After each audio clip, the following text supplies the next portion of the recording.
Magandang umaga, Didi Chacha and Manong Ted Filon. Good And thank you morning for po. inviting us. Thank you din po for being on the show. Siguro ma'am, unahin muna natin.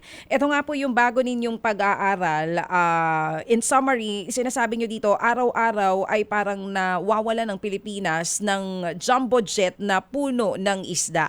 Pwede po ba naming malaman ano mismo yung mga nakita nyo po sa inyo pong study?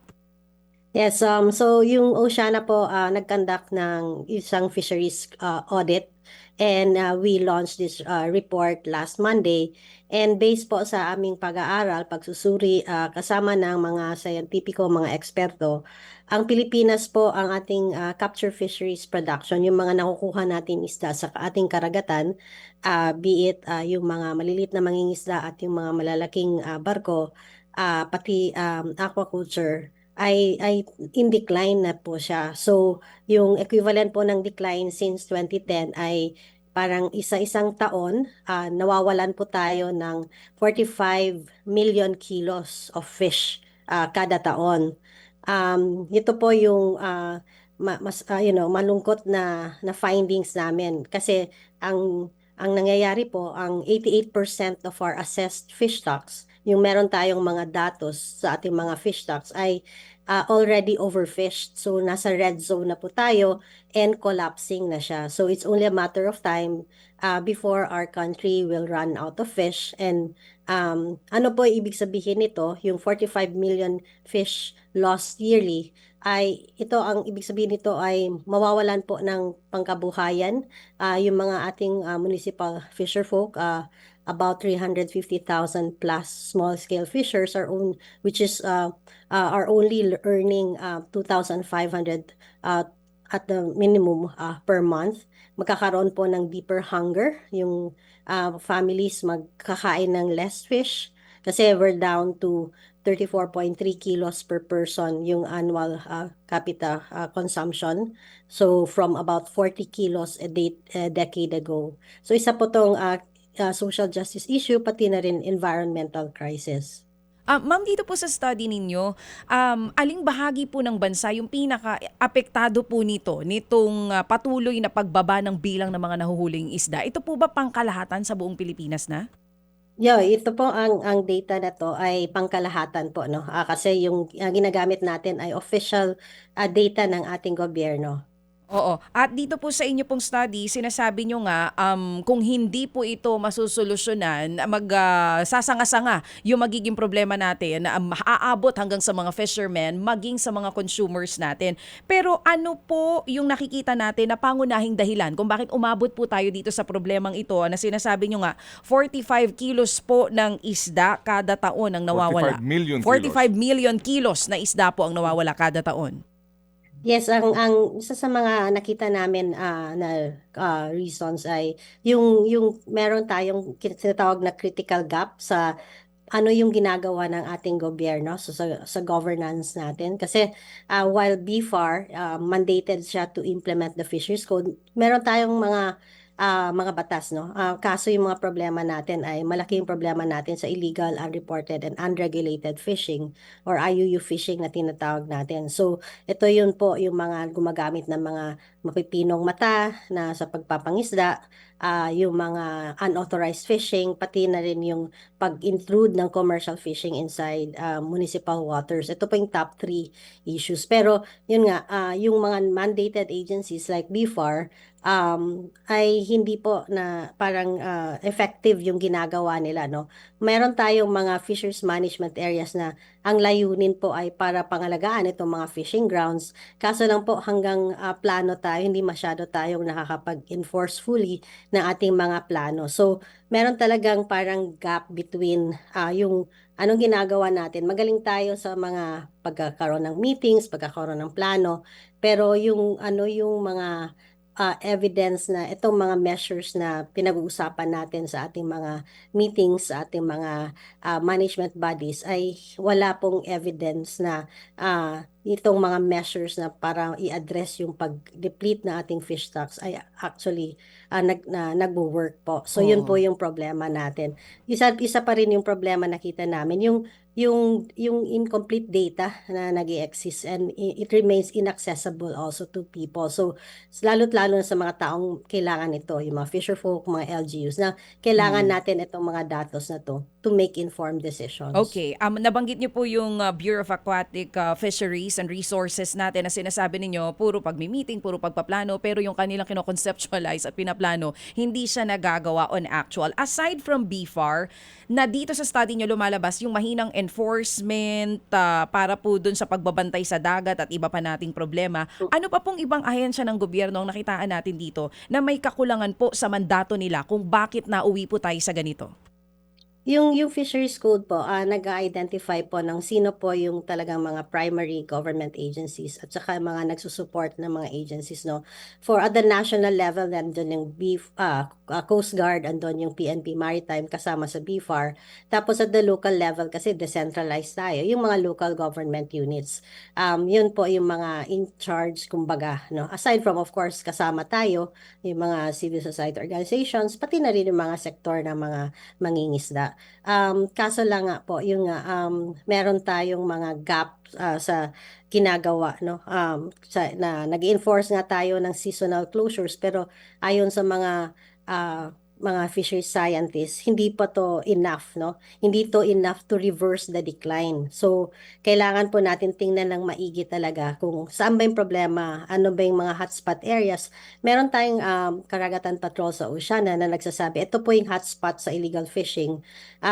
Sana po tutukan yon, yung kung saan yung kailangan talaga na ma-enforce. Tapos yung mga illegal commercial fishing vessels, kailangan po masupo natin. Meron tayong batas or regulasyon sa pagkabit ng yung tracking devices kung sa mga commercial fishing vessels. Sabi ng BFAR, mga 90% nakakabit na, pero hindi natin alam, hindi na share yung data na ito kasi makakatulong sana to sa pagsugpo ng illegal fishing. Okay, so you're talking about hotspots sa sinasabi nyo. Dapat ito talaga yung bantayan natin, pero hindi po nangyayari. Ilan po yan at saan po exactly itong hotspots natin? And yung binabanggit nyo po na nakakabit din doon sa mga fishing vessels supposedly na meron naman na daw, bakit daw po hindi na i-share? Bawal daw po ba i-share? Bakit po? Okay, so yung hotspot areas, according to the iFit, ito yung tool ng BFAR, no? Nagsasabi, meron tayong mga four problem areas, yung fisheries management areas 4, 5, 10, 11. So, ang ating bansa kasi ay dinivide into 12 fisheries management areas. Yung 4 and 5, halos nasa northwestern part ng ating bansa.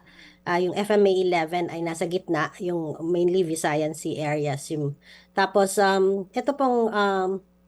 ito base talaga to sa datos nila, no? Mm. Base sa Karagatan Patrol, ito po ay nasa Northern Palawan, nasa bandang Tawi-Tawi, Sulu Tawi-Tawi Archipelago. At saka may mga area sa gitna, no, ng ating bansa, like Masbate area, yung mga ganon. So, makikita talaga natin kasi historical data, yung makikita mo yung night lights na natatrack ng Karagatan Patrol. Yung limitation nga lang to, kasi nga yung vessel monitoring ay sana mag-identify kung sino to. Kami, Mm-mm. yung night lights lang yung nadidetect. So, hindi natin alam sino yon. Yung reasons po, marami silang reasons. Pero yung main reason ay sinasabi nila parang sensitive technical data to ito. Pero alam natin na based on the regulation itself, pwede tong i-share sa mga law enforcement agencies, sa mga protected areas, at saka mga local government units na sa loob ng protected areas. Pero hanggang ngayon po, kahit ilang beses na po kami nag-a-ask ng nagdi-demand, hindi pa talaga nasa-share ang mga data na to sa mga ahensya na dapat tumulong sa kanila sa pag-enforce. Okay, so gano'n na po katagal na gano'n ang nangyayari na for the longest time you've been asking na i-share po sa inyo yung data nitong mga nakakabit na tracking devices sa mga commercial fishing vessels at bakit, yun nga po, bakit hindi po yun na i-share sa inyo for the longest time? And also ma'am, sa BFAR po, nandito itong data na pinag-uusapan natin na hinihingi nyo? Yes po, Opo. nasa kanila po. So, siguro mga more almost 2 years na po. Kasi when we Hmm, found out na may 90% na sabi na according to their data, kasi hiningi namin siya, na nakakabit na yung vessel monitoring device, naghihingi na kami yung pwedeng pa-share po. Pwedeng i-share nyo kahit hindi sa amin, kahit kung meron mang, meron kasing sa fisheries code na non-disclosure. Tapos yung non-disclosure na yon ay hindi pwede sa mga certain people, no, na pero yun nga hindi nga kasama sa exception yung hindi may exception po ng oo. batas na yon na Oo. pwede i-share sa law enforcement agency. Oo, Sabi kasi na nga gagamitin natin ito to track kung kamusta no yung mga nahuhuling isda and for other concerns din po. Ma'am, yung diyan din po ba sa study ninyo kasama kung nung nagsimula na hindi na share po yung data sa inyo and other concerned agencies, doon din nagsimula yung pagbaba nung bilang ng mga nahuhuling isda doon sa areas na yan? May ganun po ba?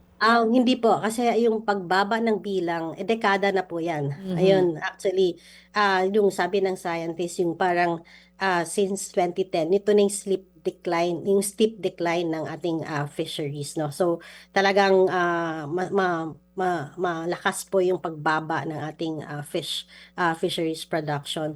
While if ma-notice din natin sa data, tumataas ang value ng fisheries dahil nga yung scarcity ng fish, tumataas, di ba? Napapansin niyo po, mas mahal yung isda ngayon bilhin Correct. kumpara sa manok, kumpara sa Oo. baboy, di ba? Oo. So, yun po, talaga po nagre-reflect yung data namin sa ganong sitwasyon po. Oo, and for 2 years, kinukulit nyo na po sila, ang BFAR, pero talagang ayaw magbigay ng datos na ito. Para lang mas maintindihan ng mga kapatid natin, gaano po ka-importante na makita nyo yan? Nandyan din po ba kung gaano kadaming commercial fishing vessels ang meron sa buong Pilipinas? Yes po. Pero yun nga, nandun po yung gaano karami.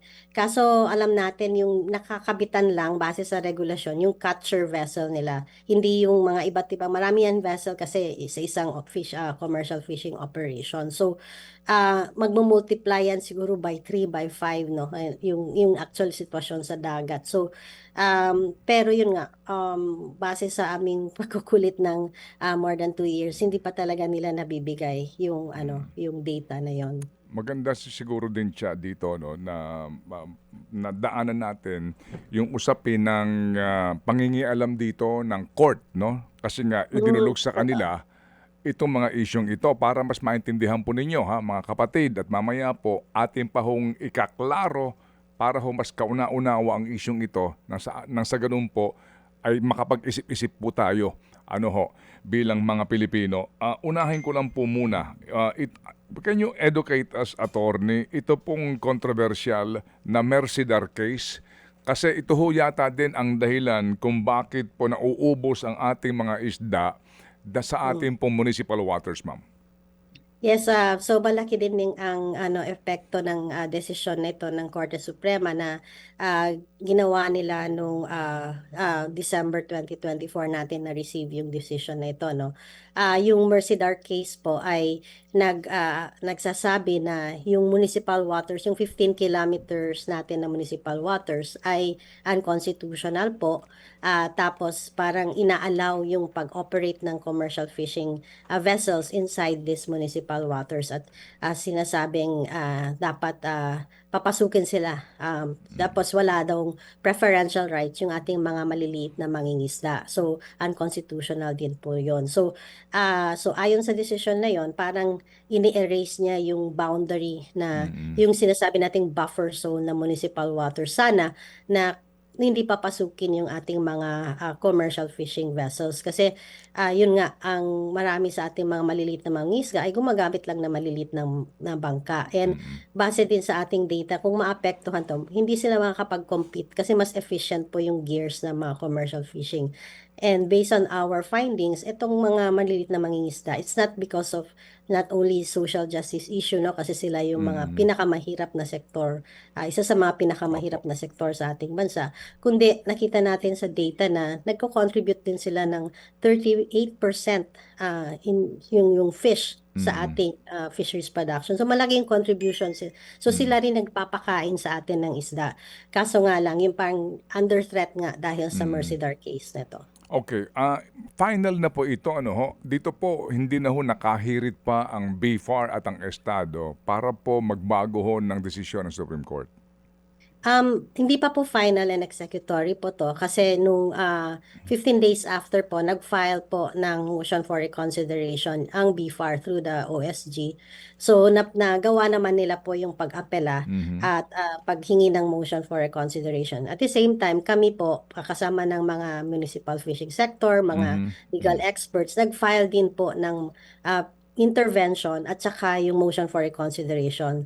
So since mga early January po to last year, so hanggang parang April may nag-file pa ng petition. So pero hanggang ngayon wala pa pong desisyon yung Korte Suprema. So kino-consider po namin ito na hindi pa siya final Okay. ang desisyon na ito. But meantime po na wala pa po ditong resolusyon ng Supreme Court, status ko po tayo, ang commercial fishing vessels pwede pong pumasok sa municipal waters.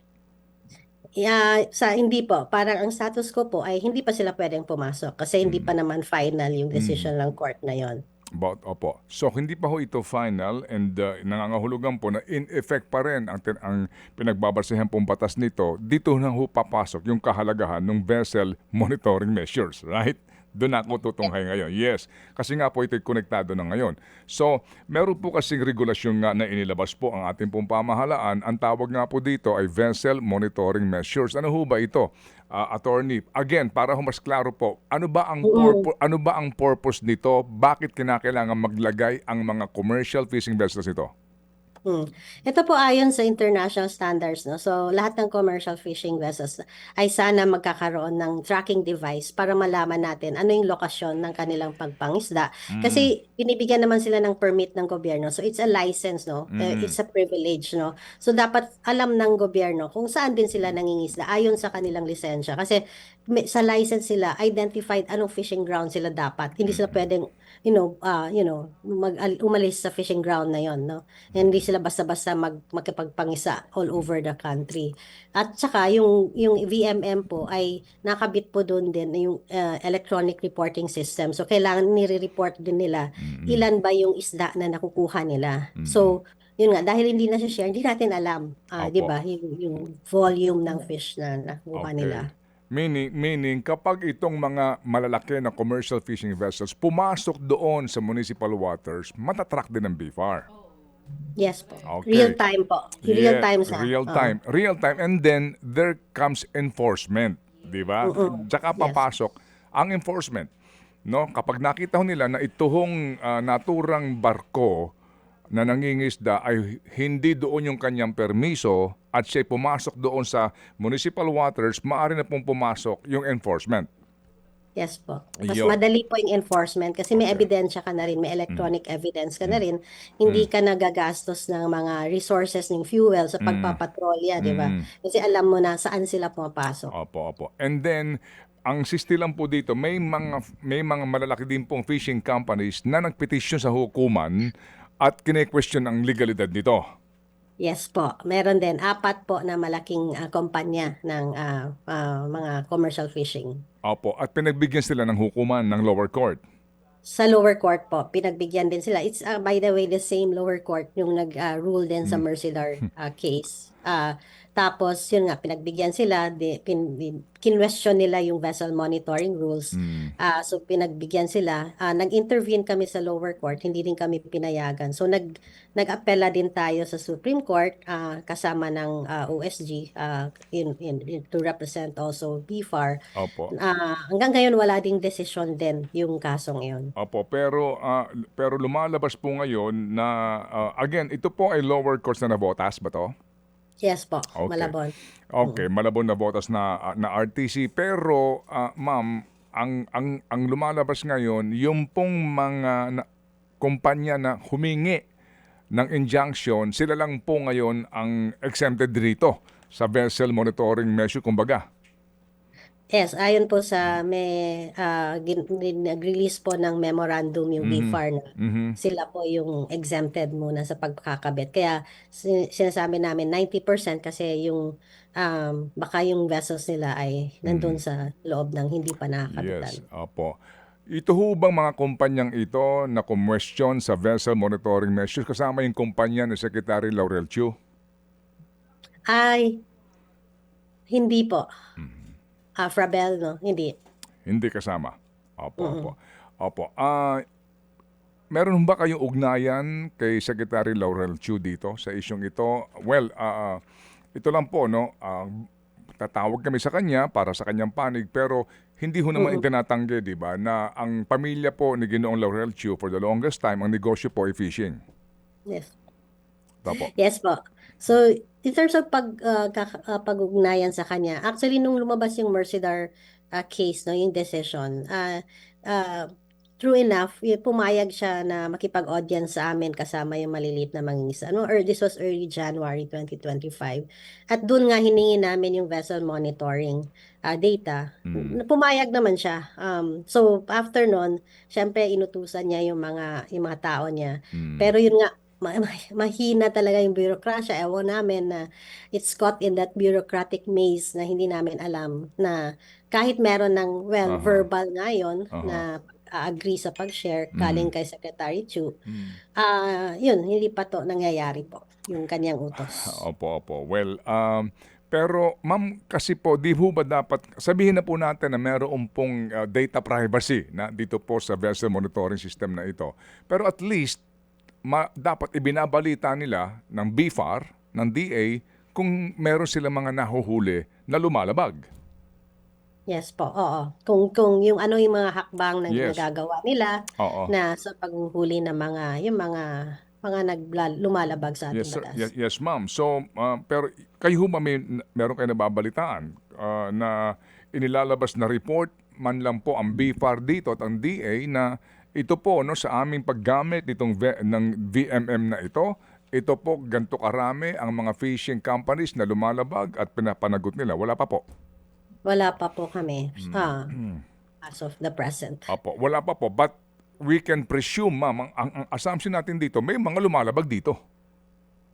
Yes, oo. Kasi meron tayong data sa Karagatan Patrol, di ba? Opo, yes, So, ma'am. parang kailangan natin ma-match, ma-validate yung Okay. anong nangyayari. Opo. Kumbaga po mga kapatid, sa lawak ng karagatan, definitely po, mayroon po mga fishing vessels na lumalabag po sa mga panuntunan ng pangingisda.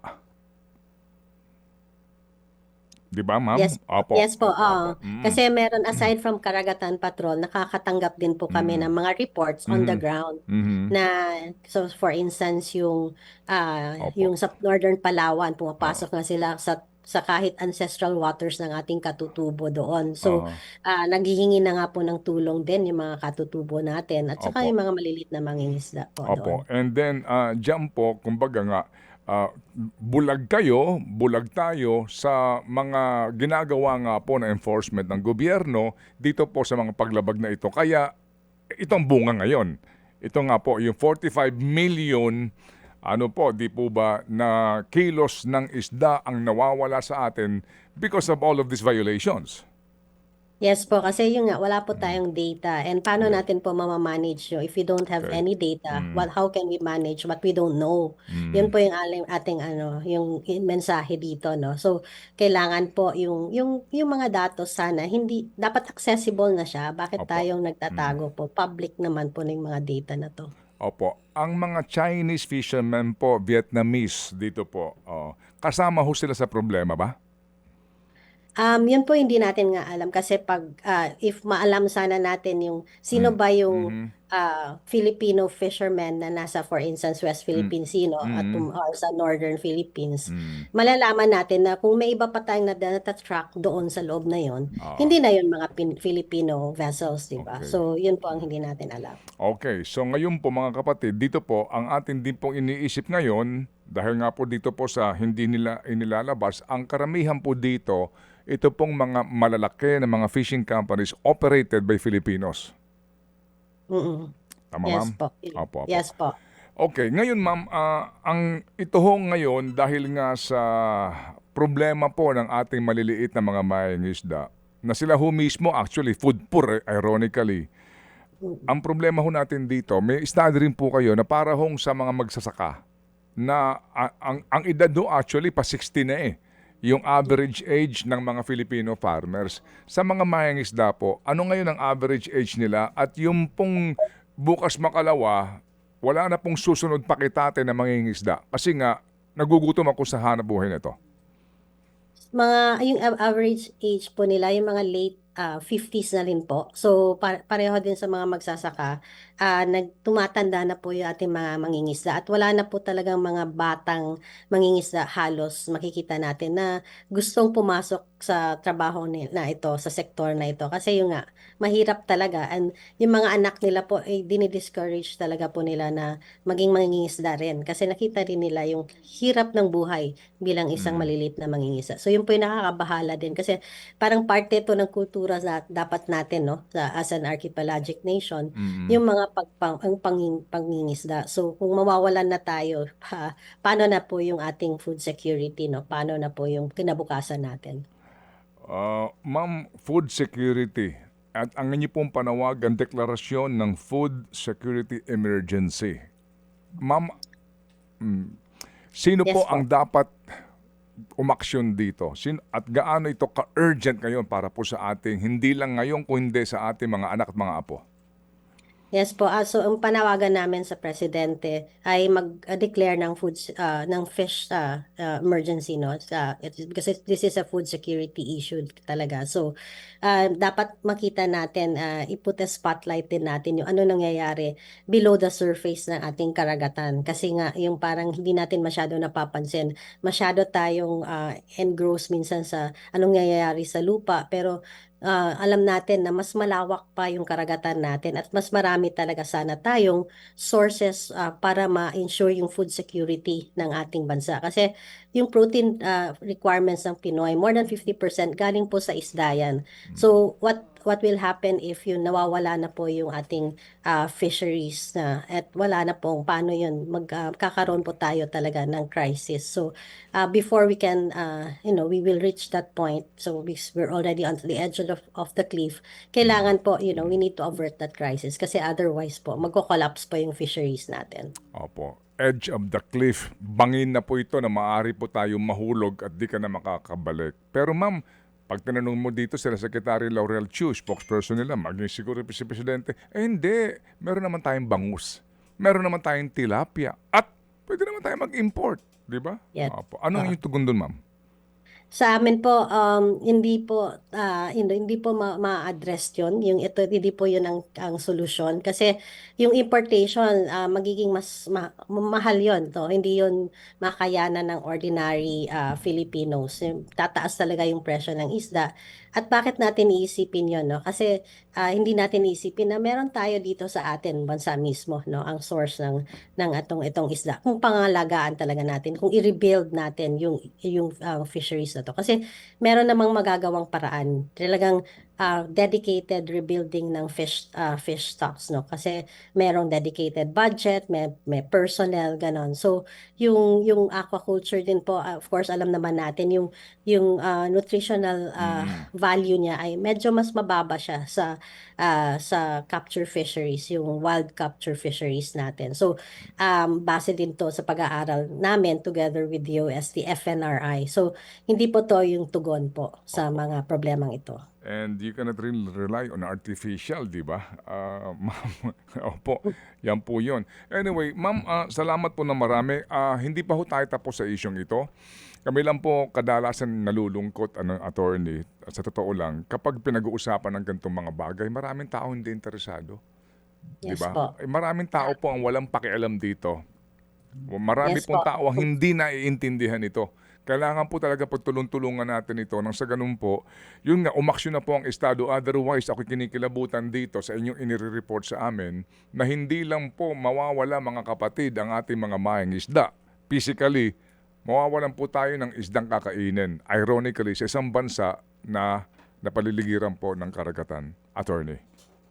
Yes po. So maraming pong salamat sa mga programa ninyo po kasi nakakatulong po to, no, sa increase or spread ng awareness kasi minsan nga yung wala ngang pakialam yung lalo na yung mga malalayo sa karagatan po. Pero alam naman natin lahat tayo ay nakatira sa mga isla, maraming isla. So kailangan din siguro we go beyond kung saan tayo nakatayo. Kundi tingnan natin yung horizon natin na mas malawak, mas malayo yung talagang isipin natin ano yung kinabukasan natin. Opo. Ma'am Attorney, muli po sa uulitin at mabuhay po ang taga Oceana. Thank you, ma'am, for your service.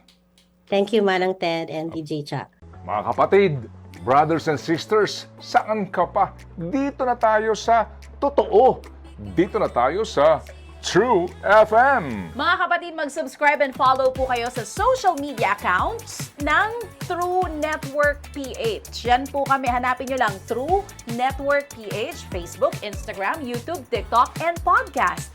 Mapa Apple or Spotify man yan, mahahanap nyo kami. Lahat ng mga napapanood at napapakinggan nyo po sa programa, nasa social media accounts namin yan. So, paano mga kapatid? See you sa social media!